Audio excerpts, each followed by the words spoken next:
Go ahead on. Since you stole my idea. No, it was a great idea. And I said, come on, let's go. Y'all know she don't like to go live all the time. So I was like, come on, let's go. I'm about to get ready to go to gym class. I got butts and guts class. So I'm getting ready to go to class. But I just wanted to, well, we just wanted to come on and just remind you all that, listen, y'all, we're going to be all right, right? There are a lot of people who are excited. There are a lot of mixed emotions. There are a lot of people who are disappointed. But here's one thing that I know, right? What you know, Isaiah, I think it's 9:6. It's basically saying that unto us a child is born, right?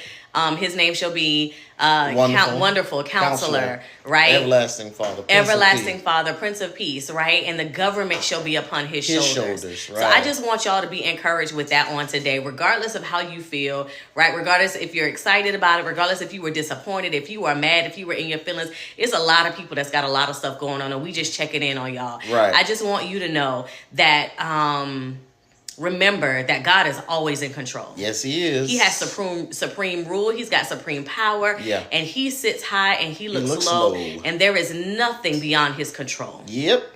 So I just want you all to be encouraged on today. I don't want y'all to be getting around here getting mad with family members, fussing each other out, going back and forth with each other. Listen, God's got us. Right. And I want you to always remember that God's got us. He's never going to leave us. He's never going to forsake us. And I don't want you to be going back and forth with coworkers, with friends, with families about who should have won, who shouldn't have won. Listen, know that God is all supreme. Yeah. Right? He is all supreme. All right? So, yeah. That's the thing. I want you to understand this. Remember this. And I was just sharing with the family, my daughter. Understand, in the time of when the people was trying to get Christ to the cross, when they took Christ to Pilate, when you dig into that, you'll see it was an election year for Pilate. So in order for Pilate to win the people, he had to give the people what they wanted. But that's when Pilate asked Jesus, you're not going to say anything. Pilate's like, all this power I possess, I can free you now. But Jesus said, the power you have is what my heavenly Father gave you. So what are you saying? Remember, the government shall be upon his shoulders. Right. And so my wife would tell you, I said, babe, hey, you know who won the presidency? There was no concern. Why? Because the government shall be upon his shoulders. Yeah. Meaning what? I'm not afraid of nothing. Yeah.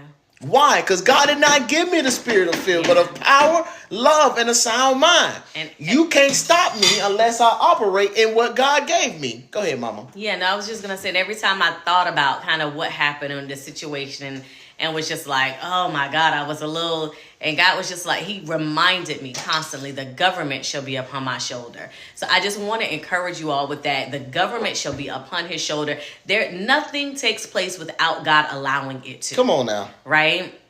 So again, don't be going back and forth either with your family members, your coworkers. Like, listen, just do not. Right? We just not doing that. It's not necessary. Right. You don't want to lose the relationship and the family and the love that you have over a situation that you really didn't have control over. Come on now. So we thank God for you. We thank God for you voting. We thank God for you doing what you do. Right. We thank God for how you show up in life. Continue to show up. Right. And just know that God's got this regardless. And listen, God's got us. Right. There's nothing that is going to happen. There is nothing that's going to take place that God does not allow. Right. Right. So you guys be encouraged with that. Stay I love y'all. Man. Listen. Don't y'all be going back and forth with them family members and them people. Y'all better leave that thing alone. Listen. I'm gonna put it to you just like this. Understand, I'm gonna say this to you. Still watch how God is still going to bless. Hear me. Yeah. Still watch how God is still going to bless. Are you saying you're going to have some hard times? Yeah, we all going to have those. But that's why we have to rely on who God is in our life. It's about how God show up on your behalf. Right. So it doesn't matter who the president is. It doesn't matter who the mayor is. It doesn't even matter who the governor is. It doesn't matter who the House or the Senate is. It doesn't matter. It doesn't matter. Why? Because they are all still put in place to serve their reason and their purpose and what God has already ordained. So understand, can't nothing stop you from what God has for you but you. And know this, right? Know this. This is now the time for us to make sure that our ears are to the wall. We need to be hearing what God is saying. Come on we now. need to be hearing what God is instructing us to do. We need to be making sure that strategically we understand what God is doing in the spiritual realm, because it happens and it takes place spiritually before it becomes natural. Yep. So I want us to make sure and be encouraged with that. Right now is the time to make sure that we are doing exactly and being where God has positioned and called for us to be. Right. All right. That's what's up. So hey, we man. love y'all. We love y'all, man. Hey, we hope to see y'all tomorrow night at 7 o'clock for Kitchen Conversation. And Wife's Lounge, I'll see y'all tonight. Yeah, oh yeah. Y'all got a good time. Hey, Bro Talk was on fire last night. That's all I'm gonna say. I believe right there. Love y'all. Hey, love y'all, man. This your boy E Rock now. That's my boo Tamika. Y'all be blessed. Later.